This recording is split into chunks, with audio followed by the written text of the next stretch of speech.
but I would say that probably, the bunker buster bombs were designed with Iran in mind during the Obama administration.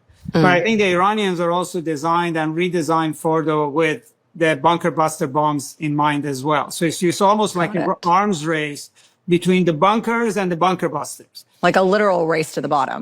Right. It's a literal race to the bottom. And the reality is that we won't know until you have inspectors that can go in there, go inside. And then there are two issues.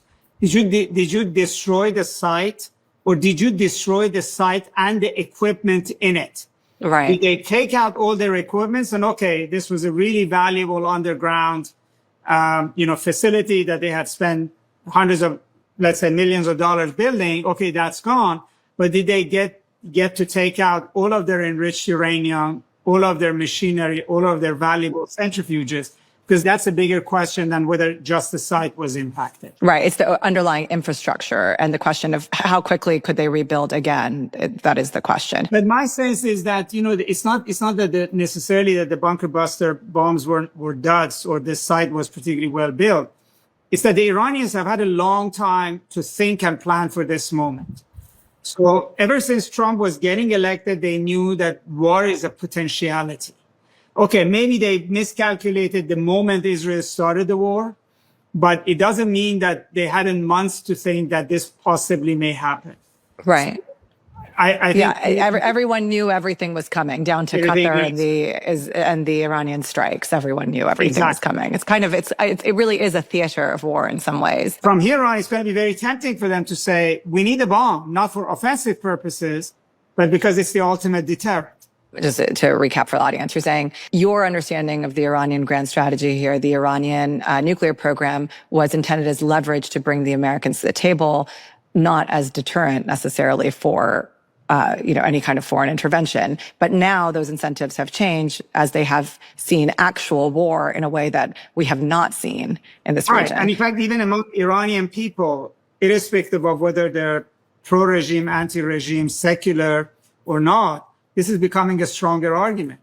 Because even if it's somebody like yourself, myself, sitting there, they live in Iran, they don't like their government, but they don't like to be bombed. And they say, basically, this can't happen again. And if it means that you need to have nuclear deterrence to prevent me to have to escape Tehran or be told by President Trump that you need to evacuate your city right away, if avoiding that scenario means that Iran should be nuclear, then, that's becoming a kind of conversation that I hadn't seen before this attack in the public domain. I think, first of all, the read is that Iran lost this war. I think that's much more a Western narrative than necessarily the way they see it, or the way that Iranians see it. They see it that they went against the world's greatest superpower and the most advanced military in the Middle East, and they held their own. The military didn't collapse. They have most of the nuclear things intact. They're still standing, and they actually forced a ceasefire in Israel. I mean, they don't need to prove that. Just listen to President Trump and Steve Bannon. They're making the case that Israel was getting a beating. The Iranians will have a lot of questions about why were we at war, how the war was conducted, and where do we go from here.